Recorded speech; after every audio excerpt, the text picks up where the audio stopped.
এবার থেকে কোনো রকম ঝামেলা ছাড়াই রাভা উত্তাপামটা আপনারা বাড়িতেই তৈরি করে নিতে পারবেন। নমস্কার বন্ধুরা, তিয়াশাস রেসিপিতে সকলকে স্বাগত জানাই। আজ আমি নিয়ে এসেছি আপনাদের জন্য একটা দুর্দান্ত স্বাদের ব্রেকফাস্টের রেসিপি, আর সঙ্গে থাকছে একটা মুখরোচক বাদামের চাটনির রেসিপি। বানানো খুবই সহজ, ঘরে থাকা কয়েকটা সাধারণ উপকরণ দিয়ে রেসিপিটা আপনারা ঝটপট বাড়িতে তৈরি করে নিতে পারবেন।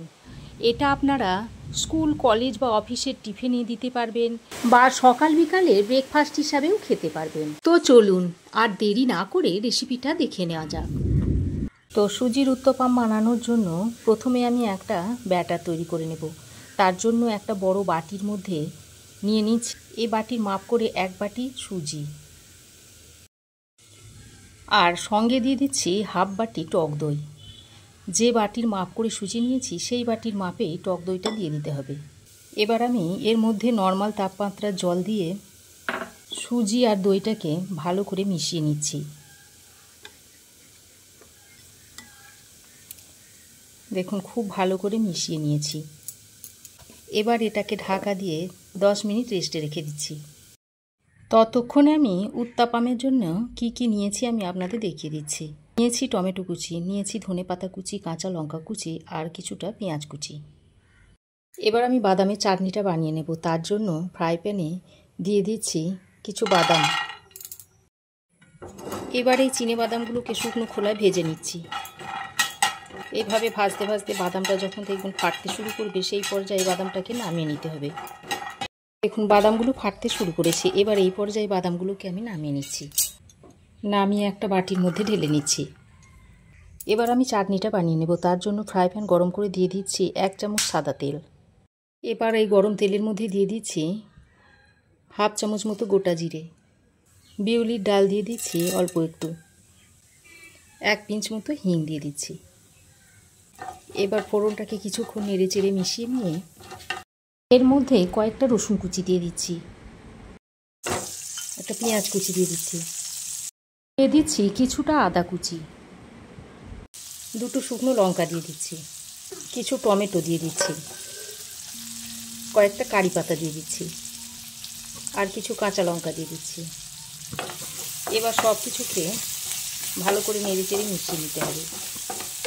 এবার কিছুক্ষণ ভেজে নিয়ে এর মধ্যে দিয়ে দিচ্ছি অল্প একটু হলুদের গুঁড়ো, স্বাদ মতো নুন দিয়ে দিচ্ছি, একটু আখের গুড় দিয়ে দিচ্ছি আর দিয়ে দিচ্ছি তেঁতুল গোলা জল। তারপর আবারও সব কিছু একসঙ্গে ভালো করে নেড়ে চেড়ে মিশিয়ে নিচ্ছি। আর কালারটা যাতে সুন্দর হয় সেই জন্য দিয়ে দিচ্ছি একটু কাশ্মীরি লঙ্কার গুঁড়ো। তারপর সব কিছু ভালো করে নেড়ে চেড়ে মিশিয়ে নিতে হবে। এবার আমি এটাকে নামিয়ে নিচ্ছি। তারপর ঠান্ডা হয়ে গেলে এটাকে মিক্সিতে বেটে নেব। এদিকে দেখুন, চাটনির উপকরণটা ঠান্ডা হয়ে গেছে। এবার এটা মিক্সির মধ্যে ভরে নিচ্ছি।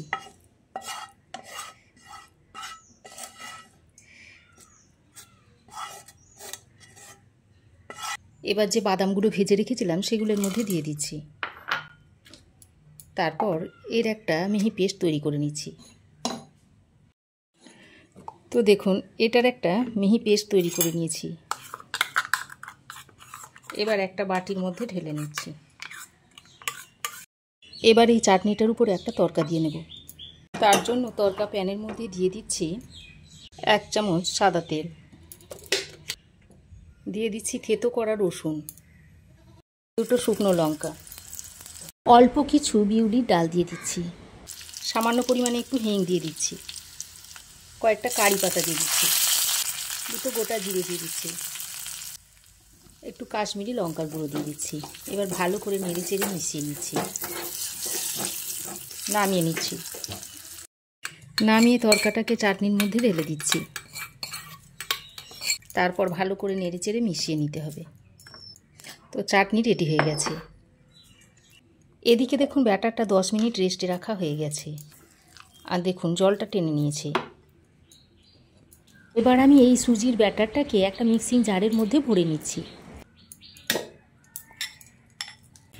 এবার এই বাটির মধ্যে একটু জল নিয়ে বাটির গায়ে যেগুলো লেগেছিল সেগুলো ধুয়ে মিক্সির মধ্যে দিয়ে দিচ্ছি। তারপর এর একটা মিহি পেস্ট তৈরি করে নেব। দেখুন এই রকম একটা ব্যাটার তৈরি করে নিয়েছি। তারপর এই ব্যাটারটাকে এই বাটিতে ঢেলে নিচ্ছি। ঠিক এই রকম ঘনত্বের একটা ব্যাটার তৈরি করে নিয়েছি। এবার এই ব্যাটারের মধ্যে দিয়ে দিচ্ছি স্বাদ মতো নুন। এবার হাফ চা চামচ মতো দিয়ে দিচ্ছি ইনো পাউডার। এবার ভালো করে মিশিয়ে নিচ্ছি। তবে আপনাদের কাছে যদি ইনো পাউডার না থাকে আপনারা এখানে বেকিং সোডাটাও দিয়ে দিতে পারেন, সেটা তাহলে হাফ চামচের থেকে একটু কম দিয়ে দেবেন। দেখুন ইনোটা দিয়ে ভালো করে নেড়েচেড়ে মিশিয়ে নিয়েছি। দেখুন এগুলোকে আমি এখন সব একসঙ্গে মিশিয়ে নিচ্ছি। এইভাবে মিশিয়ে নিলে দিতে সুবিধা হবে। এবার আমি উত্তাপামগুলো তৈরি করে নেব। তার জন্য ফ্রাই প্যান গরম করে নিয়েছি। তারপর এর মধ্যে দিয়ে দিচ্ছি অল্প একটু সাদা তেল। এইভাবে তাওয়ার চার সাইডে তেলটাকে লাগিয়ে নিচ্ছি। তারপর যে ব্যাটারটা তৈরি করে রেখেছিলাম তার মধ্যে থেকে এক হাতা নিয়ে এভাবে ফ্রাই প্যানের উপর দিয়ে দিচ্ছি। তারপর কিছুক্ষণ পর যখন উপরটায় দেখবেন একটু ছিদ্র ছিদ্র হতে শুরু করেছে, ঠিক সেই পর্যায়ে এই সবজিগুলো দিয়ে দিতে হবে। পেঁয়াজ, টমেটো, কাঁচা লঙ্কা, ধনেপাতা এগুলো দিয়ে দিতে হবে। এটা আমি আপনাদের ঢাকা না দিয়ে দেখাচ্ছি। আপনারা ঢাকা ছাড়াও করে নিতে পারেন, আবার ঢাকা দিয়েও করে নিতে পারেন। দেখুন আস্তে আস্তে উপরটা দেখুন শুকনো হতে শুরু করেছে। দেখুন উত্তপামের উপরের অংশটা যখন সম্পূর্ণ শুকিয়ে আসবে সেই পর্যায়ে এটাকে এইভাবে তুলেও নিতে পারেন, আবার একবার এইভাবে উল্টেও দিতে পারেন। তারপর 1-2 মিনিট মতো এইভাবে কুকও করে নিতে পারেন। তবে না উল্টে দিলেও চলে। এবার আমি এটাকে দেখুন তুলে নিচ্ছি। দেখুন এইভাবে সবগুলো উত্তপম আমি তৈরি করে নিচ্ছি।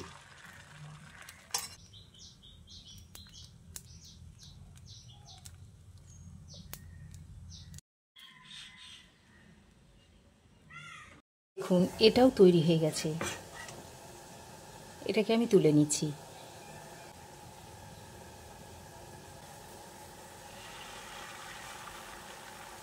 যদি আপনি বাচ্চাদের জন্য বানাতে চান তাহলে কাঁচা লঙ্কাটা না দিলেও চলবে।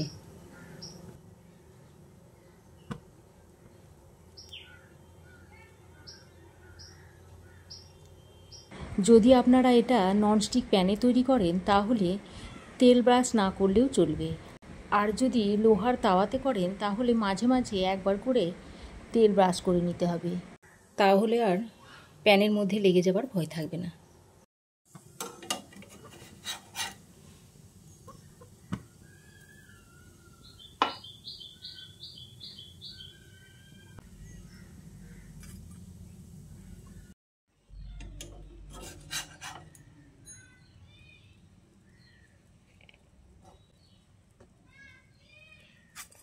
তো দেখুন তৈরি হয়ে গেল উত্তপম। আর এগুলো কত সুন্দর জালিদার হয়েছে দেখুন। একটা আপনাদের ছিঁড়ে দেখাচ্ছি। দেখুন